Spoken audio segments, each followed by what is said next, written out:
Olá, olá, olá, meus amores, meus queridos, tudo bem com vocês? Como é que vocês estão aí? Como é que tá essa força? Como é que tá esse ânimo? Vamos, vamos conversar um pouco mais aqui, aproveitar esse tempinho para a gente se aprofundar numa conversa que às vezes pode nem ser útil para você nesse momento, mas vai te ajudar a perceber um monte de coisa aí que talvez você não tenha percebido. Pode ser que o assunto se encaixe perfeitamente com você, com o que você está passando.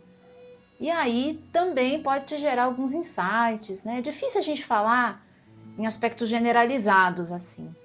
Quando eu estou num atendimento individualizado, aí a gente consegue, né, se aprofundar nas questões, nos temas, nas dúvidas, nas dificuldades, fica mais fácil a gente rastrear o processo.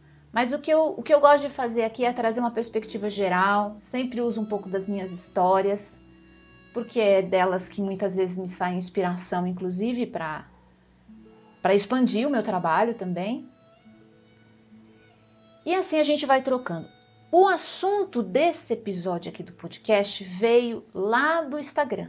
Eu tenho aberta a caixinha de perguntas por lá toda segunda-feira, né? E aí surgiu lá uma pergunta, eu dei uma resposta e eu achei que o assunto poderia ser interessante, porque vira e mexe aparece alguém e perguntei se o pessoal queria saber mais sobre esse assunto. Houve bastante retorno positivo, então eu estou aqui para falar sobre aquelas fases da nossa vida em que nós nos tornamos invisíveis, uma mulher invisível, um homem invisível. Você já teve essa sensação de ser invisível?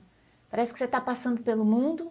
Obviamente as pessoas estão te respondendo, estão reagindo, estão interagindo com você, você está aqui. Mas o impacto da tua presença é tão pequeno, tão mínimo, que dá a impressão que você é invisível. Dá a impressão que a tua existência tanto fez como tanto faz. Isso pode acontecer no campo familiar, pode acontecer no campo dos afetos e da amorosidade, pode acontecer no campo de atração sexual, pode acontecer na questão do dinheiro, né? Na prosperidade, na abundância, para gerar recursos. Parece que tudo que a gente faz está com essa névoa, né? Com essa nuvem em cima de invisibilidade.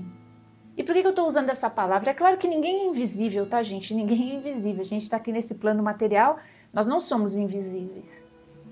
Mas a sensação que nos dá é que a gente está, parece que, coberto com essa nuvem, com essa névoa, que os outros não conseguem enxergar, chegar, se aproximar. As coisas mesmo parece que não chegam, elas chegam muito perto, elas fazem uma curva, dá uma sensação que chega, mas depois some. A gente tem essa nítida percepção da vacuidade, aí usando um termo do budismo, né? Vacuidade.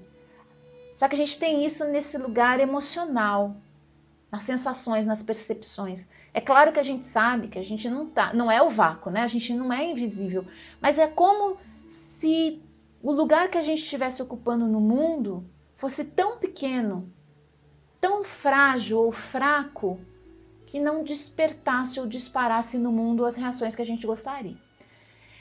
É importante a gente lembrar que a gente aprendeu a olhar a nossa vida de um lugar cheio de ideais. Onde se aprendeu os seus ideais? Com a família, com os amigos, na TV. No meu caso foi na MTV, né? Eu ficava assistindo os videoclipes da MTV e ali eu via aquelas projeções dentro daqueles filmes, né? Que eram os videoclipes com música, com trilha sonora, com luz, cabelos, né? Com muito spray, ombreiras. A gente via tudo aquilo e aí a gente falava, caramba, isso é um ideal de vida. Pode reparar que nos filmes o protagonista, por mais apagado, sem graça e sem cor que ele seja, ele é o protagonista. Ele está ali recebendo uma atenção nossa. A sensação que a gente tem é que nem isso a gente está recebendo. A gente não tem nem o nosso próprio olhar, a nossa própria atenção. Existe um ciclo de embotamento, né? Um ciclo de invisibilidade. Às vezes a gente vai perceber isso quando a gente quer atrair alguma coisa para a nossa vida. A gente precisa de clientes, por exemplo. A gente montou um negócio, a gente quer que as pessoas venham visitar esse negócio, venham conhecer, venham saber mais sobre isso. As pessoas parecem que fogem até, né? Até escapa. E somos simpáticos, oferecemos um café com bolo, tão bem arrumado, tá tudo perfumado, tudo em ordem, mas não existe aquele movimento, né, de aproximação. Não como a gente viu nos filmes, não como a gente assistiu por aí, que a gente fantasiou e idealizou. Então, a primeira coisa que a gente tem que pensar nesse aspecto são os ideais que a gente tem do que é ser uma pessoa, entre aspas, de sucesso, né?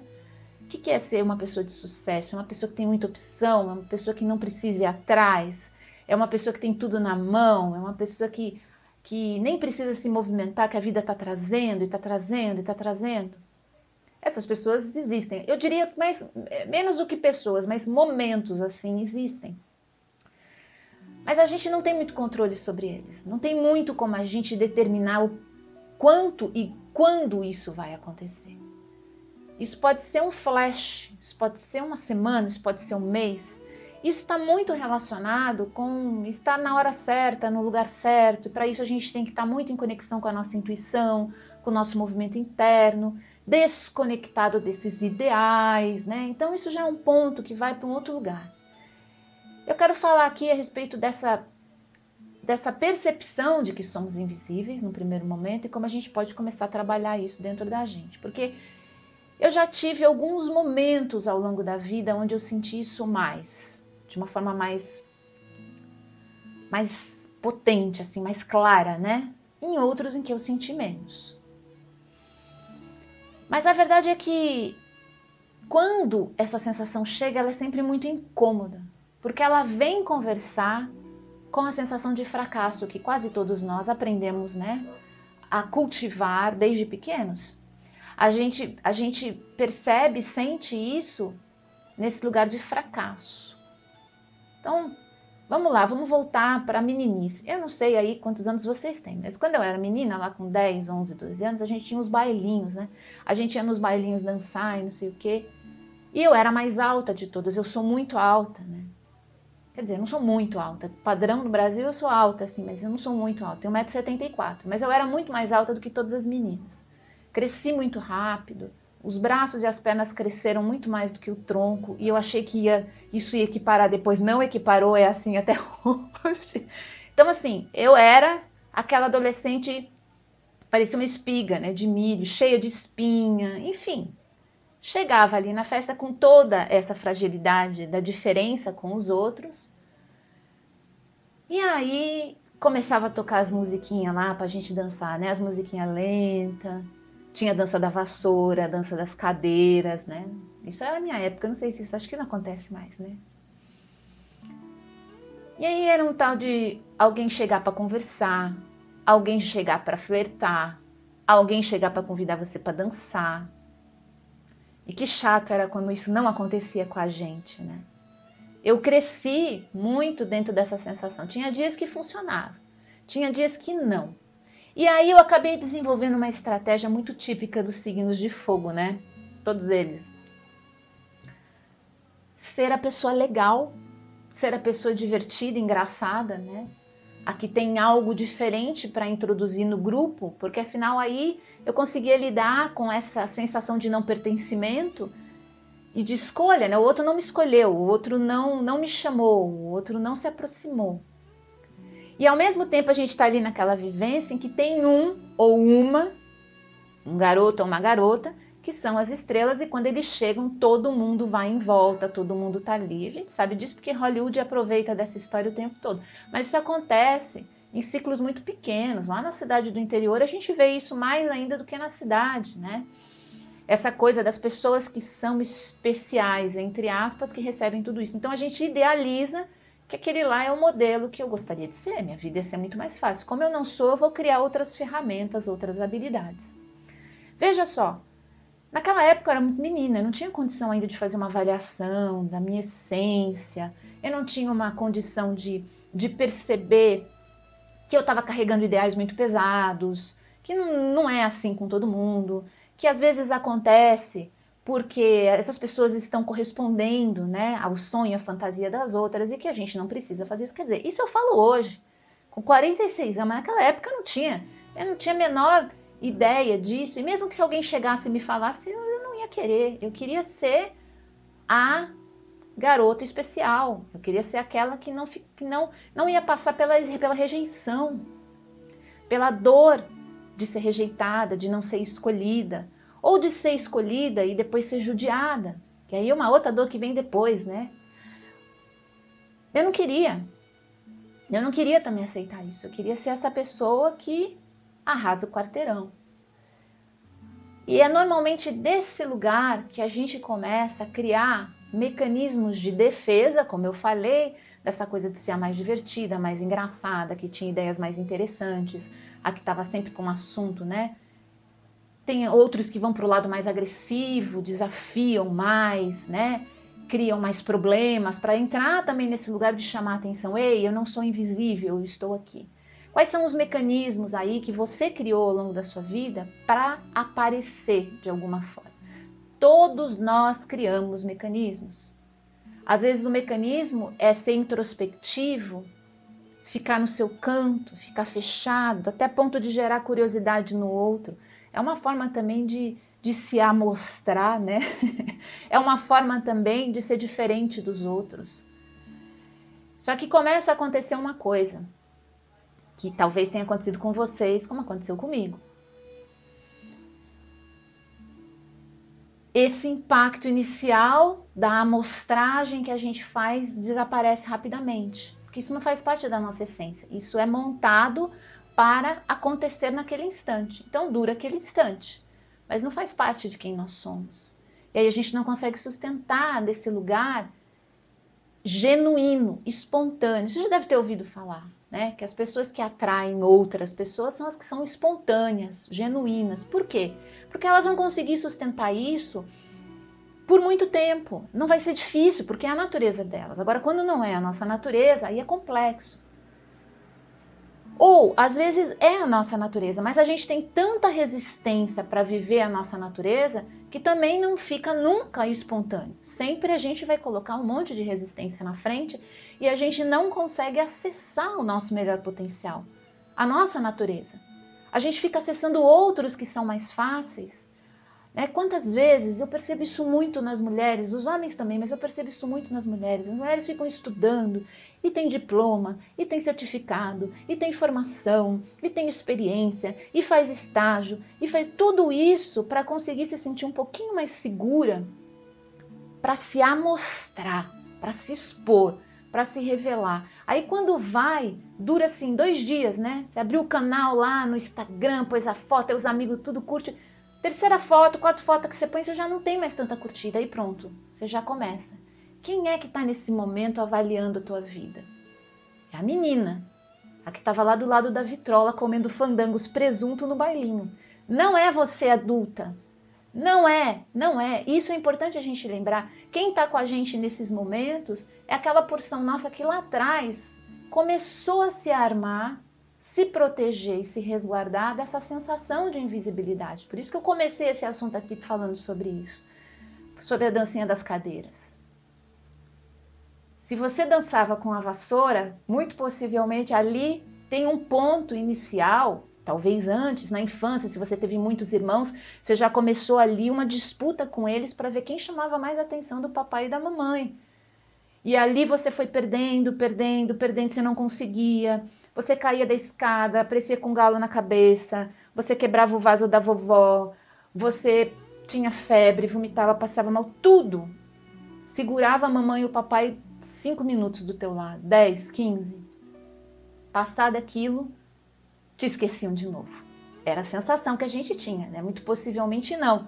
Mas envolvidos com as tarefas, a gente ficava com aquela sensação de que éramos invisíveis. Você vê que começa muito antes do ponto agora onde a gente começa a sentir isso. Do ponto onde a gente monta a nossa empresa e vê que não está chegando cliente, a gente começa a se sentir mal. Puxa, mas eu estou caprichando, eu estou entregando um bom serviço, com um preço, com legal, tão legal, tudo funcionando, por que não está dando certo? Por que as pessoas não estão me vendo? Por isso que eu usei esse título. As pessoas não estão me vendo, e agora? As pessoas não me enxergam, sou invisível. Eu tive uma fase na minha vida que foi muito complexa com relação a isso. Primeiro porque eu estava montando um negócio, quer dizer, eu estava remontando ele, eu tinha ele em sociedade, eu montei ele sozinha, num outro bairro, sem clientes e tudo mais. Eu acho que eu já contei essa história aqui em algum podcast, que eu entregava as minhas sessões gratuitamente para as pessoas. Eu ia para a rua com um folhetinho entregando, olha, você vem de graça, eu te atendo. E ninguém aparecia. E eu consegui transformar essa história, eu consegui encher minha agenda em menos de 3 meses, quando eu mudei o meu paradigma interno, tá? Consegui fazer isso, mas assim, de encher mesmo, de ter 10 atendimentos por dia pagos, e pagos no valor cheio, no valor mais caro que eu tinha. E aí não é truque de coaching não, tá? Pode ficar sossegado, não é coisa que do tipo, nossa, 10 dicas para fazer, não. Foi um processo que teve o auge naquele momento, mas ele acontece muito antes, ele começou muito antes dali, não foi naquele, acho que ele começou lá na dança da vassoura, entendeu? Aí ele foi, quando chegou naquele momento eu falei, caramba, ou isso aqui dá certo, eu não tenho como alimentar meus filhos. Eu tinha tipo, sei lá, uma semana para fazer aquilo dar certo. Eu estava num ponto crítico. E ali eu tive que pegar as ferramentas e instrumentos que eu tinha, não dava mais tempo de fazer curso, fazer outra formação, de passar por terapia, não dava tempo de nada. Era aquilo. E eu dando de graça e ninguém vinha. Foi ali que eu entendi. Ali naquele momento que a chave virou. Mas dentro desse período também aconteceu uma outra coisa muito interessante. Eu me casei. Pela terceira vez.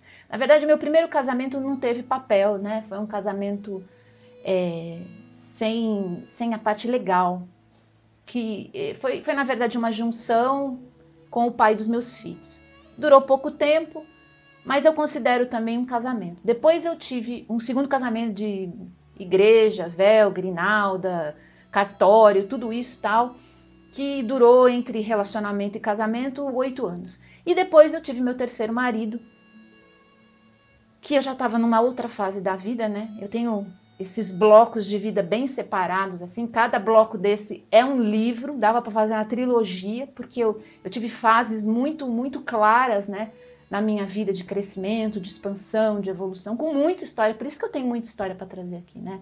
Porque eu vivi pra caramba, né? Como diz Neruda, eu confesso que eu vivi. Mas quando eu chego nesse terceiro casamento, eu já estou numa outra fase. Eu estava com 30 anos, eu tinha passado por uma separação bem difícil, com 3 filhos pequenos, com essa situação profissional, a coisa estava toda muito complexa. Eu não acreditava nem que ninguém ia querer ficar com uma mulher sem dinheiro, sem sucesso profissional, como eu estava naquele momento, sem nenhum tipo de conexão interna que fosse agradável, né, para os outros, nem para mim mesmo. Eu vivia muito em conflito, muita reclamação, muita tristeza, vivia com ciclos depressivos, era um negócio complicado, muito doente, sempre com dor, sempre fazendo exame em laboratório, né? Enfim. E 3 crianças pequenas, 2 cachorros, um apartamento que precisava de reforma todo dia por causa disso tudo, enfim. Era uma situação que eu olhava e falava, quem que vai querer ficar comigo? Quem que vai querer casar comigo, né? Só um doido, só um maluco. Mas aí eu encontrei o doido. Encontrei o doido. Você vê como que é, né? Quando a gente está aberto para o negócio, eu encontrei. Eu já tinha ficado entre esse intervalo de um casamento para o outro 2 ou 3 anos sozinha. Não, 2 anos. Foi 2 anos sozinha. Em que eu vivi um período de invisibilidade. Saí do casamento, eu ia no barzinho, eu ia na festinha, eu ia na balada. Os amigos me chamavam para um encontro com outros amigos solteiros. Naquela época não tinha aplicativo, né? Tinha Orkut naquela época, só olha que tempo. Mas estava lá, naquela situação ali, ninguém chegava. Eu me considero até, eu não me considero uma mulher bonita, mas eu acho que eu sou uma mulher simpática, assim, em termos físicos, né? Pelo menos, não sei lá, eu tento não agredir as pessoas com a minha imagem, assim, né? Porque vocês sabem que eu sou, né? Eu sou uma mulher muito colorida, com muita bijuteria, com muita cor. Eu sou agora, né? Porque naquela época eu era básica, para realmente não chocar as pessoas. Morria de medo de revelar que eu tinha um armário que parecia um acervo de teatro, Porque eu sou assim, você abrir meu armário aqui, parece que você está entrando num bastidor de teatro. Agora eu uso, eu mostro, eu vou para as festas, eu vou para os lugares com a roupa que eu quero.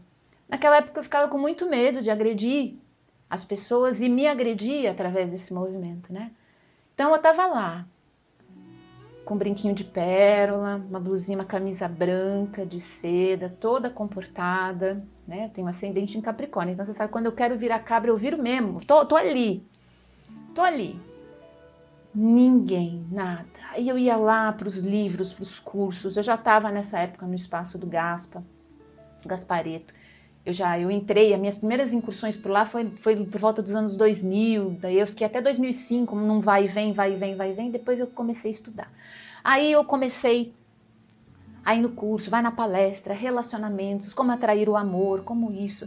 Aí naquela época não tinha coaching, mas tinha muito material de gente ensinando técnicas de sedução, como isso, como aquilo, eu estudando tudo aquilo, porque além de 3 filhos, 2 cachorros, sem dinheiro, profissão que não dava certo, tudo isso, ainda tinha essa questão de eu vou ficar sozinha? Eu não vou ter ninguém? Eu não quero, eu quero ter alguém para eu, pelo menos socialmente, aparecer, né? Do tipo, não, ela apareceu alguém. E foi desse jeito que eu conheci o meu terceiro marido. Tão logo eu me casei, eu conheci outros rapazes nessa época, mas nada foi para frente. Foi realmente um período onde eu estava com o manto da invisibilidade. Tanto com os clientes, quanto com os amigos também, eu considero, como com essa parte dos relacionamentos. Aí eu chego, caso. E aí que eu passei 12 anos casada.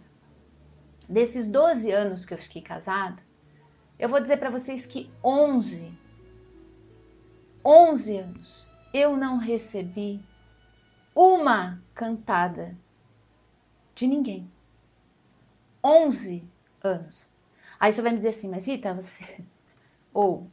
você estava casada, era por isso. Não, pera. O que a gente faz quando a gente casa com a gente que acontece isso, hein? Isso não tá certo. Isso aí não tá certo. Você se apagar desse jeito... Não que eu quisesse que tivessem homens se jogando, brigando, né, lutando, fazendo duelos de espada na porta da minha casa por mim. Não é isso. Mas, gente, é natural. Eu tava no mundo. Eu corria, participava de maratonas, ia na academia, fazia cursos, estava lá no espaço, estava fazendo 1000 coisas, tinha o meu trabalho. Nenhum homem, nenhuma mulher, e eu atendia mulheres de... Ninguém nunca sugeriu em nenhum momento que tinha algum tipo de atração por mim. Intenção, sentimento, nada. Eu vou confessar para vocês que aquilo não me incomodou por muito tempo. Ai, eu tava até tranquila, eu tô casada, não quero mais saber disso. Ai, casamento, a relação indo ali, male, né? Não vou nem entrar nesses pormenor, porque aí é uma coisa. Tava tudo ali meio mal, porque se eu não tava brilhando pro mundo, se eu não tava chamando a atenção das pessoas, se eu tava ali toda focada no profissional, é óbvio que o casamento ia começar também, né? Porque ele também era um homem, ele também era uma pessoa que deveria estar atraída. Apesar que eu tive um casamento muito bom nesse sentido, a gente tinha uma parceria sensacional. Assim, foi um casamento muito feliz. Eu abençoo muito essa relação que eu tive, porque ela foi realmente muito boa, mas muito mais nesse aspecto de irmandade, de parceria, era um parceirão de vida mesmo. Imagine, eu dentro dessa situação, ele topou tudo isso e a gente dividia, né, uma relação que foi muito importante para mim, que me engrandeceu diariamente. Mas esse ponto, estava ali. Ele estava ali. Ele estava contando isso. Eu sei que mulheres solteiras vivem muito isso. Vão para o Tinder, vão para a festa, vão para a balada, vão para não sei o que e ninguém. Ou conhece, tem 2 ou 3 contatos e a pessoa some. Parece que ela entrou num campo de invisibilidade. Às vezes, como eu falei, com a família, no trabalho, com os amigos, você parece que você não desperta essa reação do mundo.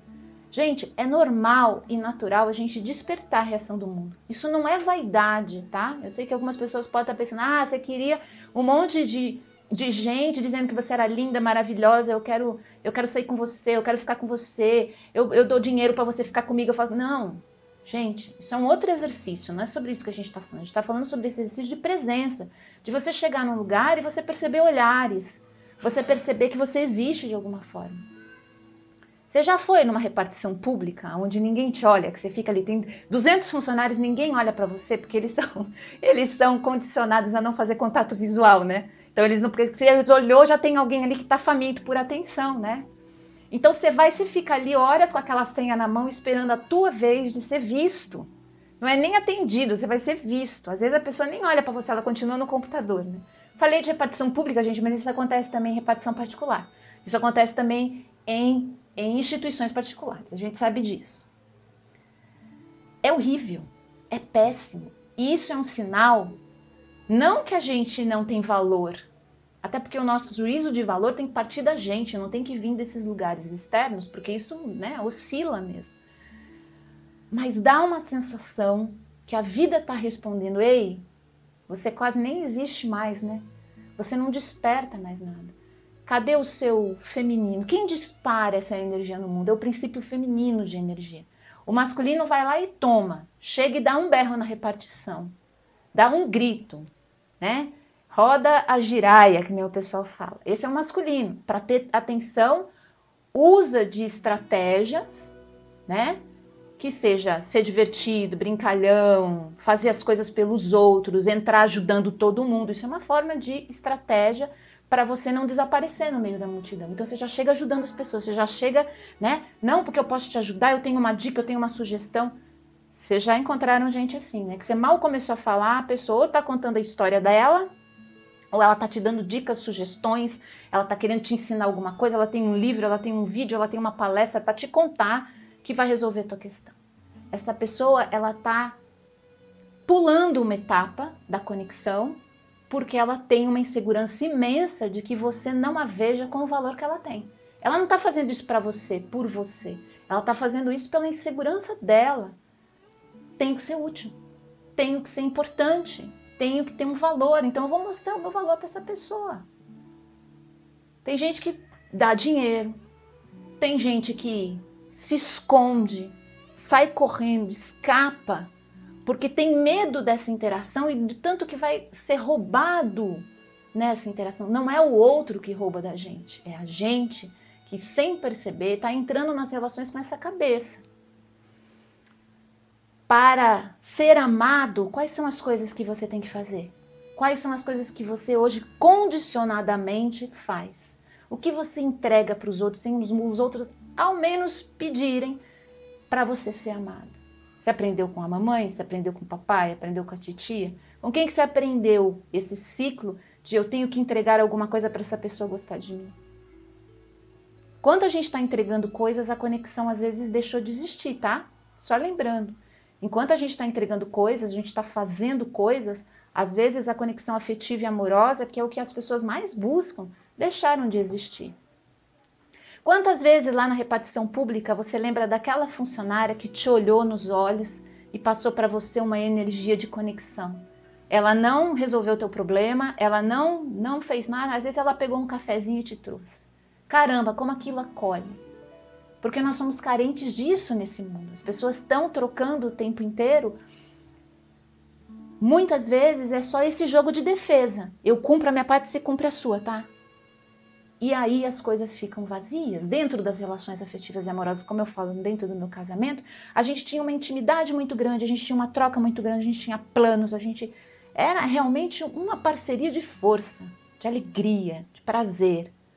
Mas intimidade do ser, onde eu poderia dançar o meu princípio feminino, que é de derretimento, de entrega, de sedução, de atração, de sexualidade livre, de força, de chama, não rolava, porque ele não queria acessar essa parte dele.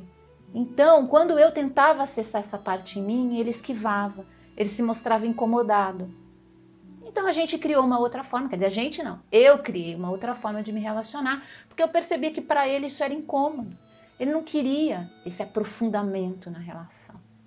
Então eu criei uma outra forma de me relacionar ali, que deu certo, e vambora. Vambora entre aspas, né? Diria Adriana Calcanhoto, vem, vambora? Não, pera. tem uma coisa nossa que está se perdendo no meio disso. Dentro dos relacionamentos. E fora, Rita, eu tô fora do relacionamento, eu não tenho ninguém, mas eu saio e ninguém me vê. A regra é a mesma. Quando você estiver com uma pessoa, se você começar a fazer tudo para ela gostar de você, se você começar a entregar tudo aquilo que a mamãe, o papai, a vovó, o vovô te ensinaram que você tem que fazer para agradá-los, se você começar desesperadamente a jogar e ao mesmo tempo criar resistências, defesas e aparecer com zilhões de coisas, o relacionamento pode até acontecer, mas ele vai ser dentro dessas regras cheia de limites. Aqui você não passa, até aqui a gente vem, daqui para cá não vai. Eu lembro que meu ex-marido me apoiava muito nos meus processos de autoconhecimento. Nossa, ele me deixava ir, vai para retiro, vai para curso, me apoiava muito, desde que eu não alterasse as estruturas da relação por causa daquilo. Podia alterar a minha, podia ter o discurso que eu quisesse, fazer o que eu quisesse, mas eu não podia alterar as estruturas que chegavam nele. Isso era um pacto silencioso, tá, gente? Não foi conversado um dia numa mesa com caderno, caneta. Não, era um pacto silencioso. Se as suas transformações começarem a forçar uma barra para mim, aí a coisa fica difícil. E foi o que invariavelmente aconteceu com o passar do tempo, porque você não tem muito como fazer isso. E aí eu me dei conta dessa ausência de olhar do mundo para mim. Eu já tinha adoecido há muito tempo quando eu percebi isso. E quando eu me separo, eu olho para trás e falo assim, peraí, quem foram as pessoas com quem eu quase tive uma conexão? Porque quando você está num relacionamento, você escolhe não prosseguir aquilo. Você tem uma conexão sexual, afetiva, né? Às vezes você se encanta com uma pessoa, aparece aquele momento, mas você tem um compromisso, então você escolhe não seguir aquilo. Mas isso não significa que essas coisas vão deixar de acontecer, né, gente? Nem com a gente, nem com os nossos parceiros também. É bom lembrar. Vamos ser sempre, nesse sentido, traídos, se a gente pensar dessa forma. Sempre, não tem como. Se você quer passar 10, 20, 30 anos com uma pessoa, saiba, você vai ser traída e você também vai trair nesse sentido. Eu não acho que isso é traição, tá? Eu tô usando esse termo aqui porque eu sei que para muita gente é. Se interessar, ter tesão, né? Sentir vontade de ficar com uma pessoa, se aproximar, ter aquela conexão naquele momento, mas aí você escolhe, não, eu escolho não seguir. Porque eu tenho uma outra história, porque eu tenho um outro compromisso. Eu sei que para muita gente isso é traição, mas não tem como a gente evitar. Esse é o impulso da vida. Se a gente está com a nossa chama acesa, as pessoas vão olhar para a gente. As pessoas vão escolher a gente. E vai ser uma coisa fluida, vai ser uma coisa natural, vai passar. Vai passar pela nossa vida, vai passar pela vida do nosso parceiro, da nossa parceira. Vai passar. E a gente vai começar a trabalhar o nosso ciúmes, o nosso apego desse lugar. Pô, acontece com ela, acontece comigo. Acontece com a outra pessoa, acontece comigo. É a vida acontecendo. E eu não quero que a chama dele se apague, nem a minha. Porque senão a gente vai perder o interesse um pelo outro. A gente vai se perder. Se você ainda não está numa relação, é interessante você começar a pensar nisso. Como é que você vai lidar? Como que você vai conseguir manter a tua chama acesa? E esses olhares do mundo para cima de você em todos os sentidos.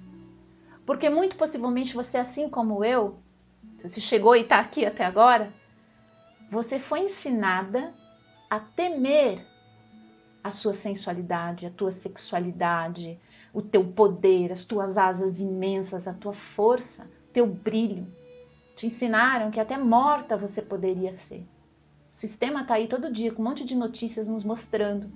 Se você for uma mulher muito atraente, se você for uma mulher que chama muita atenção, se você for uma mulher poderosa nesse sentido, você tem riscos muito maiores do que aquela que está apagada, aquela que está escondida. Aquela, coitadinha, ela vai ter que aparecer pelo esforço, pelo trabalho, pela dedicação e entrega. Ninguém vai gostar muito dela, ninguém vai ter muito tesão por ela. Ela vai ser bonita, ela vai ser inteligente, ela vai ter tudo isso, mas ela não tem chama, porque a chama para essa mulher é perigosa, é ameaçadora, é assustadora. A gente assiste notícias todos os dias de mulheres que tiveram a vida devastada porque elas resolveram ganhar força, ganhar luz de novo, recuperar aquilo que elas tinham quando elas eram solteiras. Você lembra quando você era solteira, quando você era menina? Não, né, não na dança da vassoura, né? Porque ali a gente já estava meio conturbado. Mas sozinha, na sua casa, no seu banheiro, lá quando você era menina, você lembra das fantasias, dos sonhos, da energia, do teu corpo vivo, né? Aquela época, as partes íntimas pulsavam sozinhas, a gente ouvia uma música. Era para estar assim até hoje, tá, gente? Não era para ter sumido essa reação, não. Era para estar assim até hoje. Você via um jardim florido, você via uma piscina, você via, sei lá, um parque de diversões. Os genitais se movimentavam, porque a gente ficava feliz. Era para ser assim até hoje. Não, hoje a gente não sente mais nada. A gente olha e fica, ai meu Deus, quanta coisa eu tenho para fazer em casa, eu tô aqui, né? A gente perdeu esse foco de conexão com prazer, com alegria. Isso é chama de vida. Perdeu tudo isso. Perdeu, e quando a gente vai se associar com essas coisas de novo, nossa, vem de tudo. De espinha unha encravada, vem de tudo, porque a gente criou um monte de bloqueio para a gente acessar a nossa chama interna, porque ela é perigosa. Os homens têm condição de trazer essa chama, desde que seja respeitado o limite da vulnerabilidade e da fragilidade deles. Então, assim, meu trabalho com homens é muito limitado nesse sentido, eu não tenho prática. Mas eu sei que a grande questão dos homens não é não manter a chama deles acesa, porque eles mantêm, né? Aliás, a gente vê muitos homens que nem condição para isso têm e estão lá, né? Estão lá, assim, se sentindo a última bolachinha do pacote. Eles foram muito treinados para isso. Mas se aproximar demais do ponto de fragilidade e de vulnerabilidade, as reações são inesperadas. Porque aí ele precisa se defender imediatamente, né? Então é um outro processo. Vou falar mais das mulheres porque é o que eu tenho mais intimidade, porque eu trabalho muito mais com mulheres e eu tenho muito mais essa conexão por experiência própria também.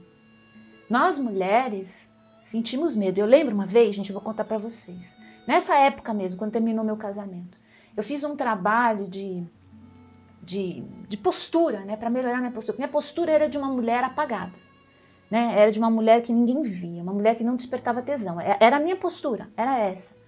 E olha que assim, eu me considero uma mulher muito viva, mas eu sou viva no sentido quase infantil, né? Se eu não faço um movimento hoje consciente, é a menina alegre que chega. Quem tem tesão pela menina? Só pedófilo, né? Tô fora, nem quero. Mas é a menina legal, bacana, friend zone, né? Usando um termo americanoide aí, friend zone, né? Então chega e tal. O que eu já não ouvi, né? De coisas, puxa, você é muito legal para estragar a relação tendo algo com você. Porque na verdade eu não disparava mesmo o tesão. E se bobear até hoje ainda em muitas relações, porque é muito espontâneo para mim. É mecanismo de defesa. Eu trago a menina, eu trago a criança, eu trago a alegria da espontaneidade, mas nesse lugar que não atrai, porque é perigoso atrair. Então o corpo foi ganhando essa forma. Eu achando que eu estava arrasando. Na verdade eu estava, né? A minha essência também é um pouco isso. Mas a gente pode trazer a nossa chama para o mundo. A gente pode se empoderar nesse lugar. E aí eu fiz um trabalho postural, fiz uma correção postural e eu lembro que eu fui para o shopping depois. Eu tinha ainda a maquininha da Nespresso, né? Em casa, hoje eu não tenho mais. Naquela época eu tinha, que era do casamento ainda, né? Meu ex-marido adorava o Nespresso. Aí a gente tomava e tal. Hoje eu prefiro coado. Eu descobri que eu prefiro café coado, gente. Eu tomei 12 anos nesses expresso e eu prefiro coado.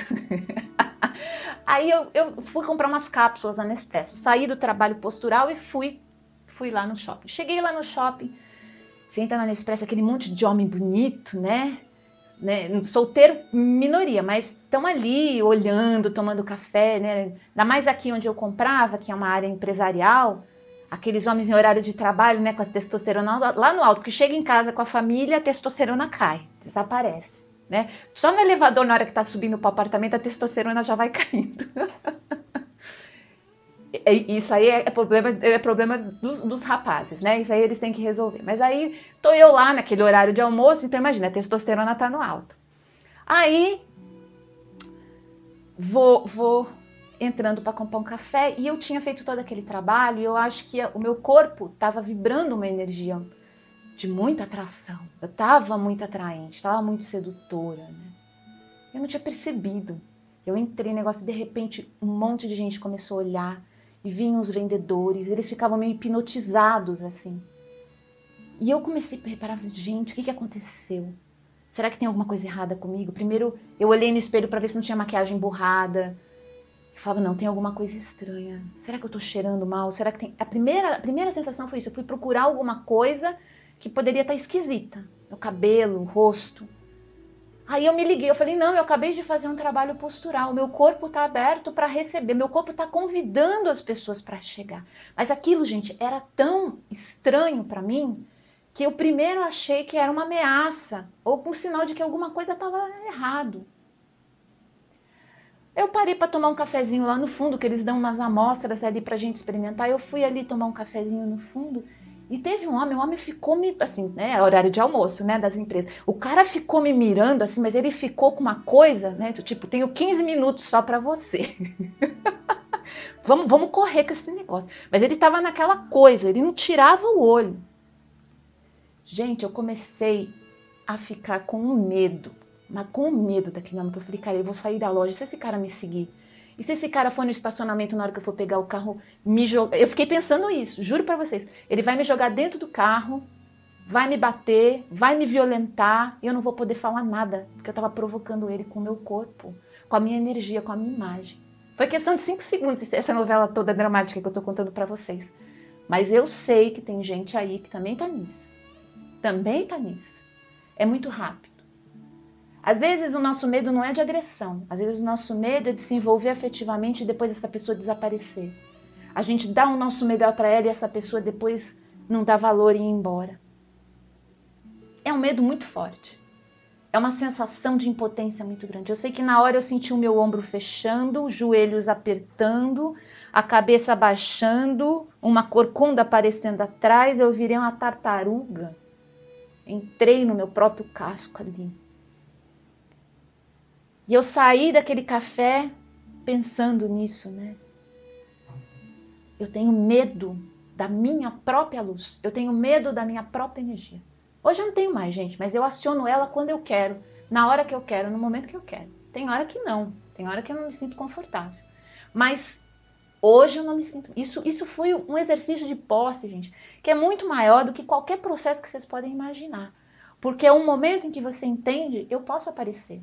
Eu posso chegar e chamar a atenção. Estou segura para isso. É claro que segura ninguém tá, né? Eu não estou em nenhum momento. Mas eu banco. Eu banco com prudência, com responsabilidade, mas eu banco agora. Eu não me deixo mais fechar os ombros. Eu abro esse ombro. Eu abro essa estrutura do peito para a vida. Isso está conversando com o emocional lá dentro. Mas é claro que aí eu fui para casa, sentei e fiz uma imensa carta. E, aliás, essa é a sugestão que eu dou para vocês. Quando vocês forem para festinha que não conheceu ninguém, entrou no Tinder, não deu match, ou deu match e não foi para frente, enfim, qualquer coisa, qualquer situação que você se sinta invisível, senta e faz uma carta. Coloca tudo nessa carta. Tudo que você está sentindo, o medo, a raiva, a tristeza, põe tudo. Fecha esse caderno e deixa lá. Essa carta é importante para você.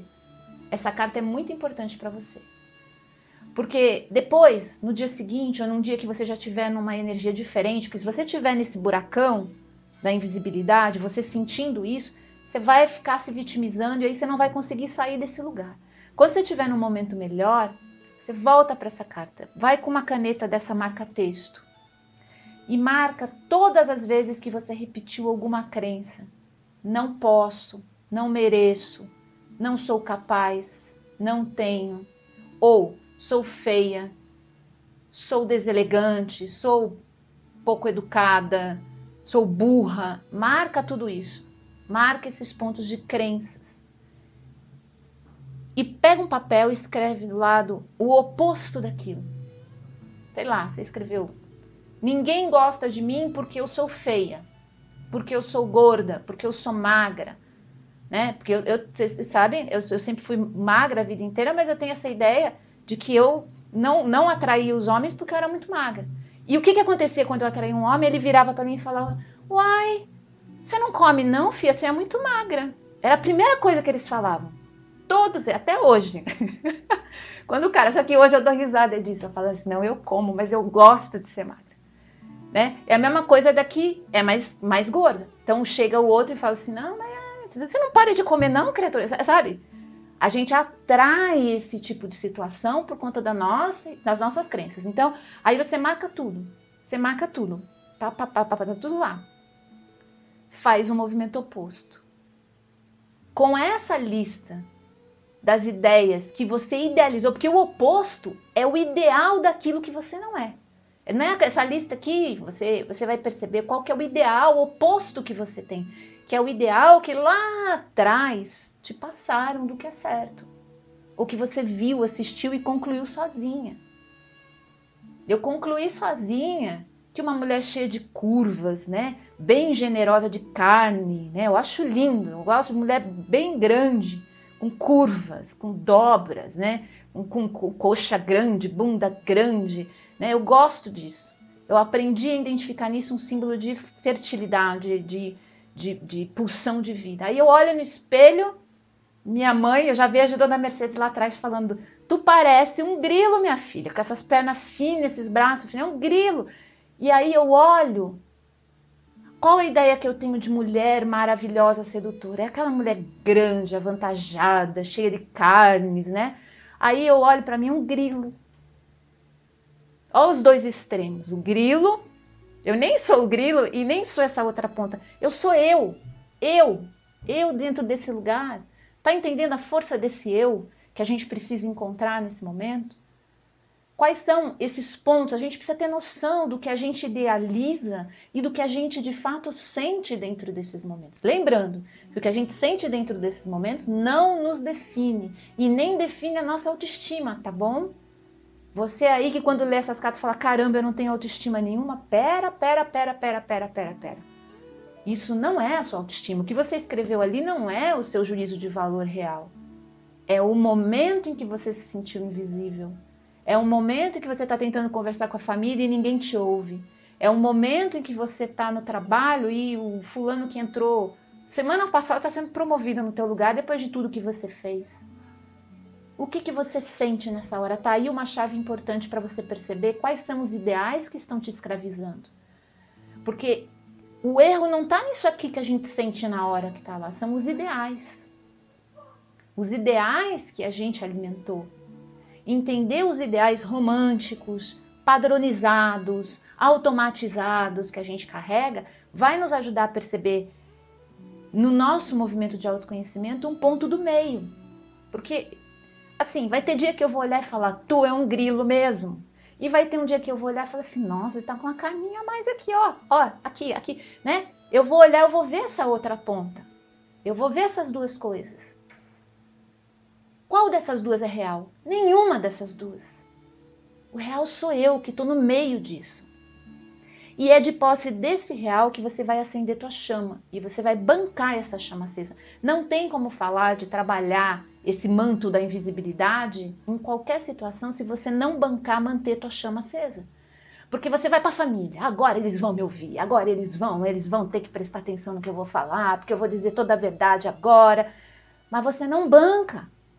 Você não banca. O primeiro que virar e falar, fica quieta aí que você não sabe o que você fala, você não paga suas contas, você nem mora sozinho, o que é? Acabou, você já fica quieta ali, ó. Deu ruim. Você não banca. E bancar não é responder o outro no tom e na altura que ele colocou a coisa para você, tá? Senão você vai desgastar, você vai consumir, você vai perder toda a tua energia aí. Bancar é você dentro de você entender que o que aquela pessoa está falando é uma reação dela naquele momento. Não diz nada a respeito da realidade, da tua realidade, do teu eu.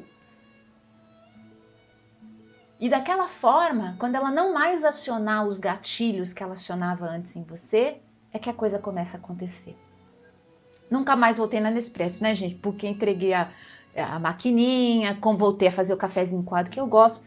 Mas eu fui para outros lugares, fui pro Tinder o ano passado, tem um episódio aqui, fui pro Tinder. E foi uma experiência muito interessante, porque eu cheguei no Tinder achando que eu não ia trair ninguém, né? Imagina, uma mulher já com 46 anos, é sempre assim que a gente vai, né? Cabelo branco, uma outra história, né? sou cheia de pausas nas relações, não é fácil, não é fácil. Cheguei, sei lá, em menos de 2 semanas já tinha uns caras falando em relacionamento sério comigo, aquilo até arrupiou, não de alegria dessa vez, mas de susto, porque eu falei, caramba, todo mundo fala que nesses lugares aí ninguém quer nenhum relacionamento sério, agora eu entro aqui, o cara já quer relacionamento sério? O que é isso? O que tá acontecendo? O que tá acontecendo, né? Arrupia, isso aí dá um pouco de medo no começo.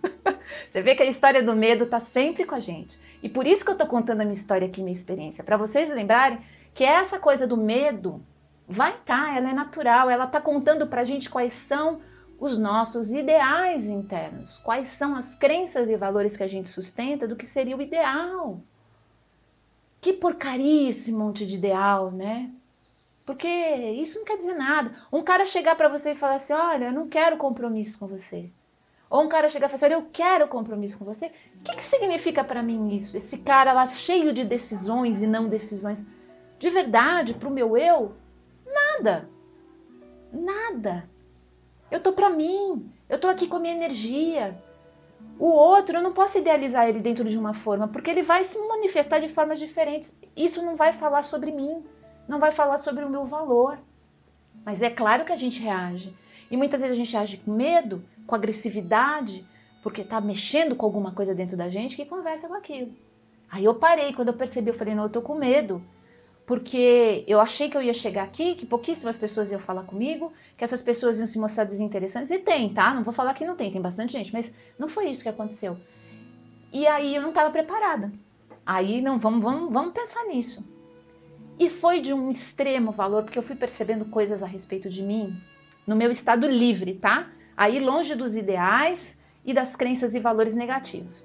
Quando eu deixei de ser grilo, quando eu deixei de ser esse ideal, ou de buscar esse ideal da mulher perfeita, eu descobri uma mulher que, sei lá, eu não sei ainda, eu tô meio em dúvida ainda até hoje. O que de fato eu considero bom para mim? Eu acho que isso está preso em cada momento, isso não tem um ideal. Isso está preso em cada momento. Eu tenho que viver para eu saber se aquilo é bom. Eu não tenho como julgar antes. Eu não quero nunca mais ter essa certeza. Eu sei o que é bom para mim, para onde eu estou indo e o parceiro. Não, eu vou experimentar, eu vou sentir.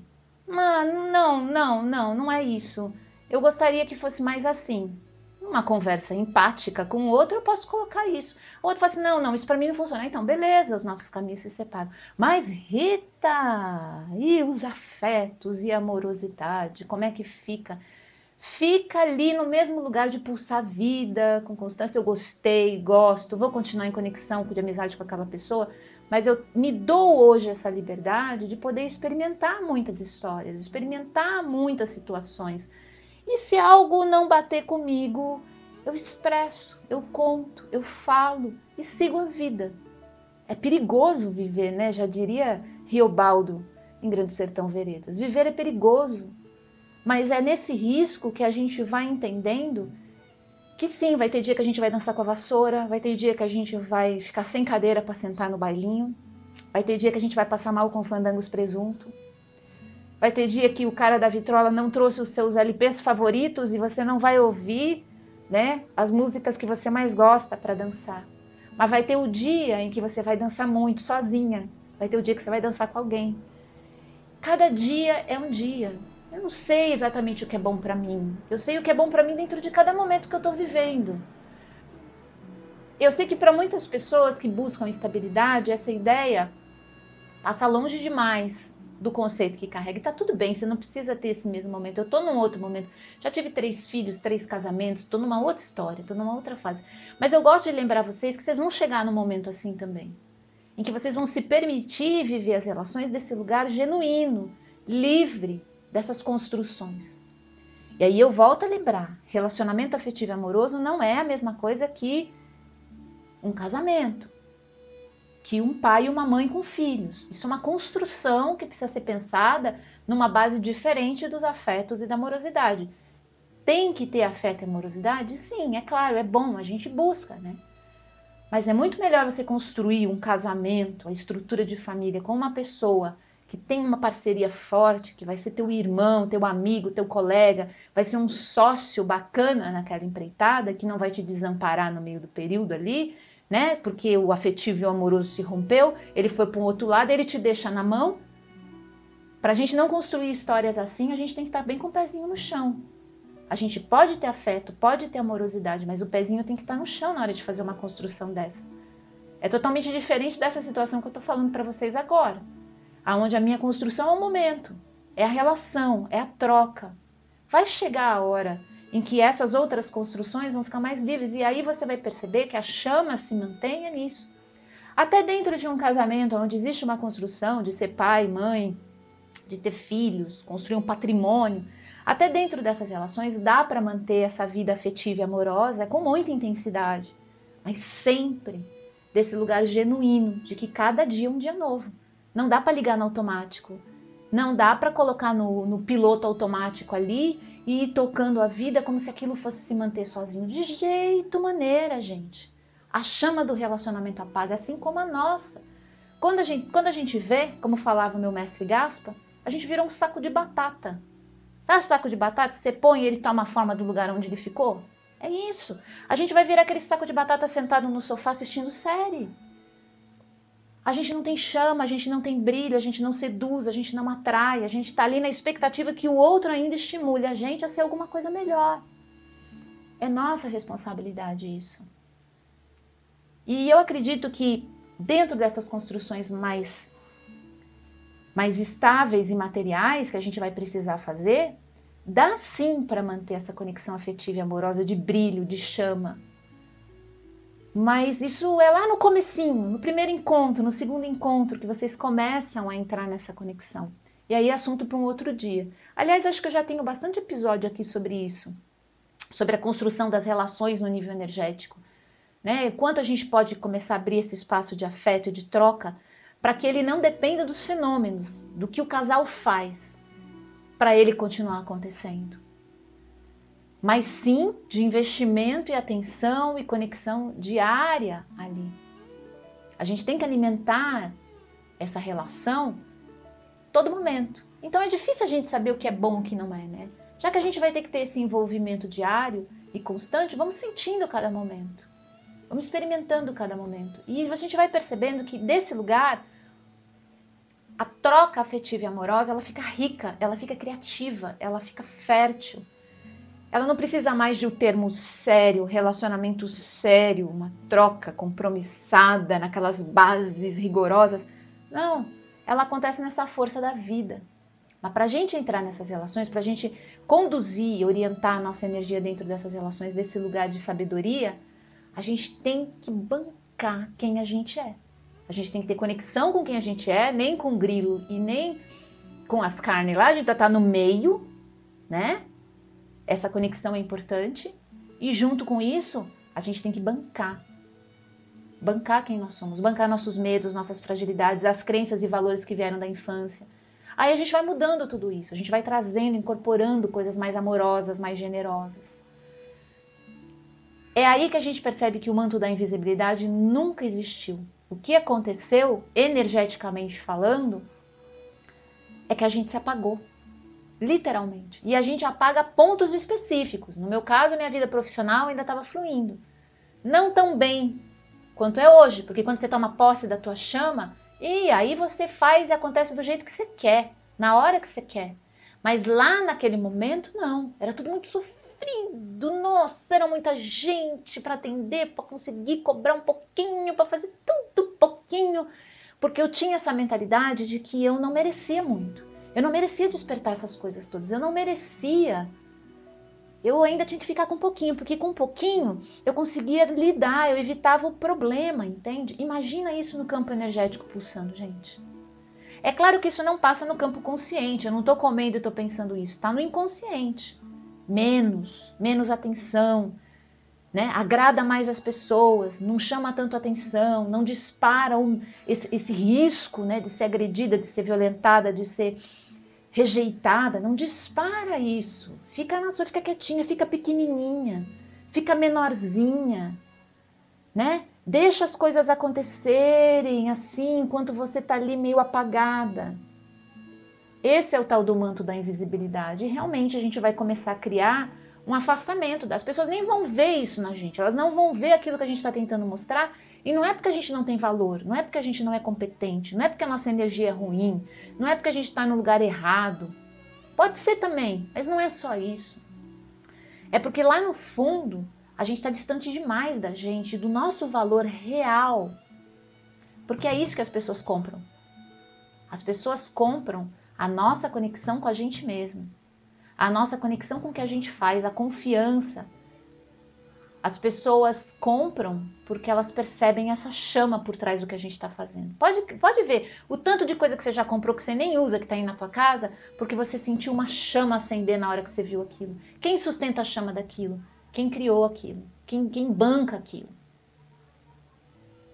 É um assunto que dá pra gente entrar muito mais, mas acho que para um primeiro momento vai ajudar vocês essa conversa. Faz essa carta aí. Sai da estrutura do grilo, vai para um outro lugar. De vez em quando vai aparecer, hein? De vez em quando eu já tenho... Hoje eu estou muito ligada com a egrégora do grilo, né? Que é uma egrégora muito poderosa dentro do plano xamânico.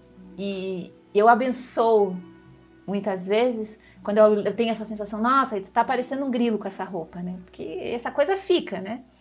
Aí, verde eu não posso vestir, não gosto. Às vezes eu coloco uma roupa verde, mas eu não gosto. Aí eu entro naquela coisa, aí eu olho e falo assim, abençoados sejam os grilos.